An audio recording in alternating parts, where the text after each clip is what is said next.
Hai, Assalamualaikum. Kembali lagi dengan aku di Kartika Channel. Salam. Hari ini saya akan menceritakan sebuah kisah horor yang berjudul Diteror Potongan Tangan. Tapi teman-teman, sebelum itu jangan lupa subscribe dan klik lonceng notifikasinya. Dan juga teman-teman yang udah subscribe saya, terima kasih atas dukungan kalian semua. Yuk langsung aja ke ceritanya. Cerita ini adalah kisah nyata yang dialami oleh seorang pria yang sebut saja namanya Jopiar. Saat itu dia sedang pulang ke kampung halamannya. Nah, pada saat di perjalanan, Jo melihat di samping pertigaan daerah Indramayu terjadi kecelakaan beruntun, sehingga mengagetkan Jo dan ia pun seketika membantingkan setir motornya ke arah kiri untuk menghindari kecelakaan itu. Nah, namun naasnya Jo tidak sengaja melindas potongan tangan salah satu korban kecelakaan tersebut. Dari insiden itu, cerita mistis Jo dimulai.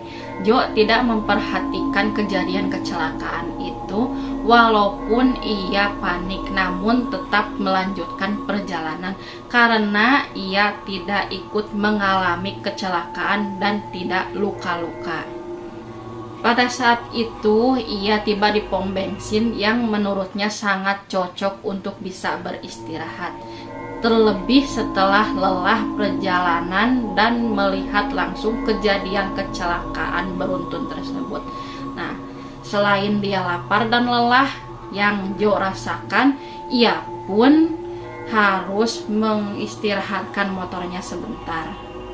Di pelataran masjid, ia juga melihat beberapa orang lainnya yang mungkin sama akan mudik. Nah, ia pun melihat ada korban lain yang ikut dalam kecelakaan tadi, meski dengan luka yang tidak begitu parah. Nah, Jo memutuskan untuk tidur sekejap, namun tiba-tiba dibangunkan dengan keadaan yang mengerikan.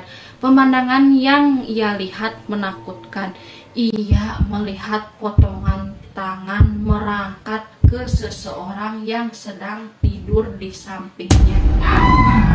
Nah, Jo yang saat itu seperti ketindihan untuk berkata-kata dan berteriak minta tolong saja tidak bisa, apalagi bergerak.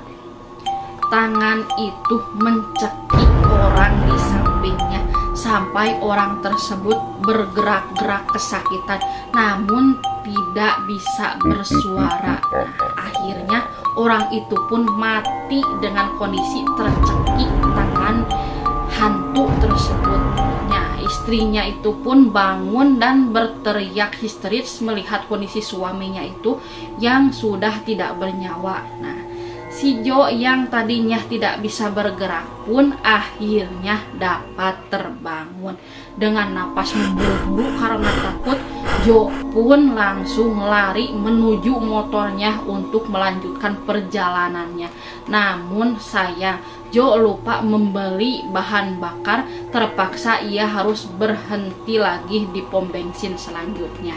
Jo yang sebenarnya hanya tertidur lupa mengisi perutnya. Nah, setelah mengisi bensin, ia pun menghampiri warung nasi di seberang. Ya, saat hampir menyuap makanan, Jo melihat lagi potongan tangan menakutkan itu mendekatinya. Sontak Jo langsung kaget dan berlari ketakutan. Begitu orang-orang lainnya yang berada di warung nasi itu berlari berteriak histeris keluar, Jo bodo amat lah dan tidak peduli dengan makanan itu pun langsung tancap gas melarikan diri dengan motornya. Jo akhirnya sampai di kampung halaman rumahnya dalam keadaan sepi karena katanya sedang menghadiri undangan pernikahan. Nah, ia pun memutuskan mandi dan beristirahat. Saat hendak tertidur, Jo melihat lagi potongan tangan tersebut. Kaget dan takut menyelimuti si Jo ini. Ia pun berlari mundur, tersudut di pojok kamar, tidak bisa bergerak lagi. Sedangkan potongan tangan itu terus saja mendekati tubuhnya. Tangan itu terus bergerak mendekati leher Jo. Ia pun berteriak berkali-kali meminta tolong, namun tidak ada yang mendengarnya. Jo sudah tidak bisa lagi bergerak. Dengan kondisi matanya yang sudah melotot dan mulai kehabisan oksigen, antara takut karena ngeri dan takut mati, Jo sudah tidak bisa melakukan apa-apa lagi. Keadaan Jo sudah di ujung tanduk. Nah, beruntung kakeknya datang dan menarik tangan itu sampai berguling-guling untuk melawan. Nah, saat itu si Jo yang saat itu sudah panik melihat kengerian di depan matanya, kakeknya pun berdiri dan mengambil jebakan tikus yang ada di kamarnya. Kakeknya pun melemparkan potongan tangan itu sampai akhirnya terjepit jari-jarinya. Jari tangannya itu terjepit namun tetap meronta-ronta hendak melepaskan diri. Nah, si kakeknya pun kemudian mengambil korek api, kemudian membakar tangan tersebut dengan membaca surat Al-Fatihah. Tangan itu tiba-tiba berubah menjadi belatung yang sangat banyak seukuran nasi menyebar kemana-mana. Jo yang masih kalut bertanya takut kepada kakeknya, ada apa yang terjadi. Nah, kakeknya pun menjawab, tangan itu berasal dari potongan tangan orang yang mati. Penasaran, kamu kalau berperilaku apa-apa itu lain kali harus lebih hati-hati dan berucap, kata kakeknya si Jo ini. Si Jo pun menjelaskan kejadian kecelakaan beruntun yang tadi dia lihat saat perjalanan pulang.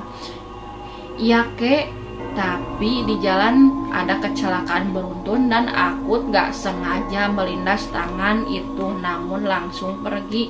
Nah, kata si kakeknya juga, makanya Jo banyak berdoa dalam keadaan apapun. Kakeknya pun memberi nasihat kepada si Jo dan si Jo pun mengiyakan kakeknya itu. Ya sudah, sekarang kamu istirahat dan jangan ceritakan hal itu ke orang-orang rumah, jelaskan kakeknya lagi. Yang dijawab Jo dengan anggukannya. Teror potongan tangan hantu itu pun sudah tidak ada lagi dan tidak lagi menakuti si Jo itu. Sekian cerita saya kali ini. Semoga cerita saya kali ini menghibur kalian semua dan sampai jumpa lagi di cerita-cerita saya selanjutnya. Terima kasih. Assalamualaikum.